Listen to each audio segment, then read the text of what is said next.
another video, another existing loan up po na i-share ko sa inyo sa video na ito, which is nagkaroon siya ng rebrand at nagmumukha siyang bago ulit ngayon, which is itong si Casyola Loan Up na magta-transition na po siya into Cashify PH. Yes guys, kaya unti-unti na rin din maglalaho itong si Casyola as kanyang app name nga po. Guys, si Casyola nag-start to nung 2023 itong Ola na ito, so matagal na siya. So this 2026, Casyola rebrands to Cashify, pero same logo pa din naman po siya. So some of you know, nag-retain pa siya na Casyola, pero later on po no, magkakaroon niya ng transition, magpapalit po yan ng Cashify. So hindi po nila tayo binigla no, so nagpalit sila at nagkaroon sila ng update this January 2026 lang po. Well, ito na nga, dahil nga nagmumukhang bago na naman siya, ako naman po, sinubukan ko po ulit guys, nag-re-apply ulit ako dito. Hindi ko na alam no, parang pang-apat ko na at nang re-apply na lagi naman ako na-approve. Yun ang maganda kay Casyola no, taas yung chance of approval niya, lalo kapag first timer po tayo. Hindi siya madamot guys, instant loan offer po yung binibigay niya, and since meron na rin akong experience dito kay Casyola Loan Up before, I can give you the full details po based on my personal experience. But for now po no, i-share ko sa inyo ngayon ano bang meron ngayon kay Casyola Loan Up. May pagbabago ba sa kanyang application since instant loan offer po yung binibigay niya sa atin? Well guys, papunahan ko na kayo, don't worry, hindi naman siya 7 days to pay at legit po ito si Casyola ha.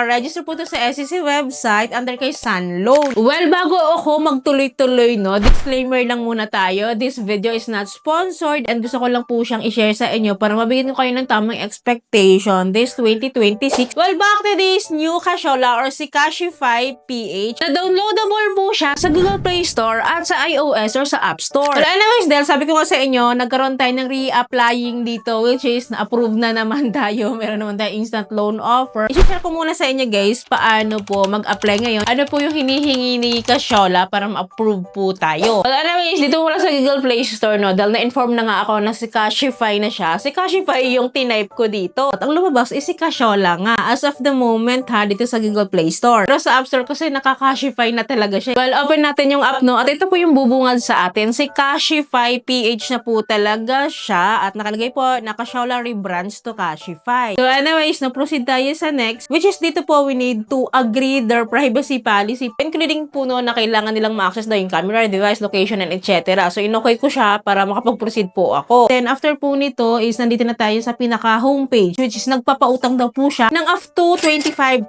peso. Guys, doesn't guaranteed ha na malaki yung offer po sa atin. Yes, ma-offeran tayo pero hindi ganito kalaki. Subject for evaluation pa din po. Anyway, sayo ko nang patagalin na to no. Click lang natin tong apply now. And then here po, we need to input our mobile phone number. And then after po nyan, magpapadala po sila sa atin ng OTP. And then i-enter lang po natin ito. And then here guys, we need to create or set our password po. 6-digit lang po ito. And for me, hindi siya masyadong secured guys. Kahit isang number lang na paulit-ulit is nag-work siya. So yun na yung pinaka-downside niya no. Anyways, doon po tayo sa basic information po na kailangan nating fill upan, including the purpose of loan, education, number of credit cards, addresses, email. And then dito sa baba is the job type, payroll period, total monthly income. Don't worry guys, kahit po tayo ay unemployed, student, housewife, freelance, self-employed, and of course employed, and of course others kung wala dito sa nabanggit. So wala pong magiging problema kay Casyola kasi hindi naman po siya nanghihingi ng income proof. Kailangan lang talaga natin pumili dito at pagdaanan tong proseso na to. Well, after po natin ma-fill upan yan, proceed tayo sa next step, which is the contact information na. Dito guys, dalawa lang po yung hinihingi nilang contact reference at ito po ay magdadirect sa ating phone book list. And then after po natin ma-provide yan, ang next naman po nito is the facial recognition po. So magsiselfie lang po tayo dito. And then after po nito, may nag-pop up dito na kailangan ko daw i-permit itong Cashify app sa setting ng phone ko para makapag-proceed ako sa next step. Kinlik ko yung setting, then pinermit ko lang po siya. Then after po nito, babalik din naman po ako doon sa aking application process. And then ang next po pala niyan is the ID information na po. Guys, ito po yung mga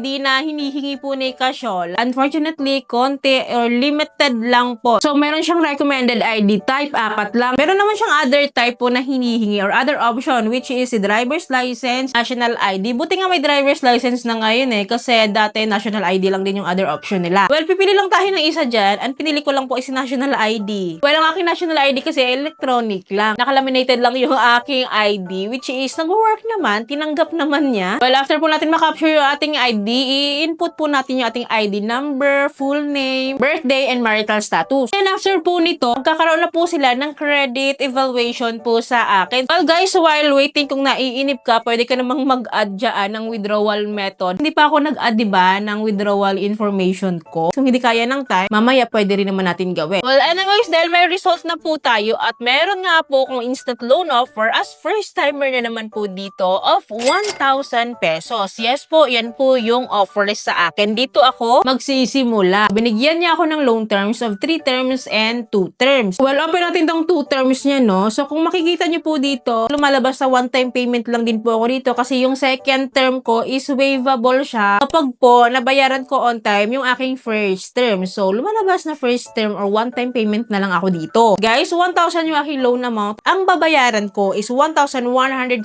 pesos. So, lumalabas po na 15% of my loan amount, yun po yung interest rate or effective interest rate niya po sa akin. And from this moment po na nag-apply po ako sa kanila is 15 days to pay pa din po siya. So, ibig sabihin po nito, kung mabigyan tayo ng longer term payment, so 1 month to pay ito. Well, silipin din natin yung 3 terms ha. Makikita natin dito na mawa-waive pa rin po yung kanilang last payment. So, lumalabas dito guys na twice a month tayong magbabayad dito and 1 month to pay po siya. Dahil every 15 days nga po siya, kinumpit ko po yung kanyang interest rate at nagtotal lang po pala siya ng 22.7% for 1 month to pay na yon. Of course, mas mataas yung interest rate niya, no? Kasi 1 month na po yon. Kanina kasi sa 2 terms, 15 days lang yon, then 15%. Ito, 1 month, 22.7%. Pili na lang kayo kung anong bet nyo dyan, utangan. Kahit naman po mataas yung interest rate po ni Cashola, yes, mataas naman talaga ito. Pero this is quite better than any other olas po dyan na nagpapa 7 days to pay and then almost 50% yung kanilang interest rate. Ang maganda din kasi kay Cashola po, no, buo siyang matatanggap. And then sa experience ko po kasi, no, once po masettle po natin yung ating utang dito kay Cashola, guaranteed po na nag-i-increase po siya. Lalo na kapag repeat borrower po tayo based sa experience ko. Well, for me guys, okay siya. Maaasahan naman talaga itong si Cashola kapag wala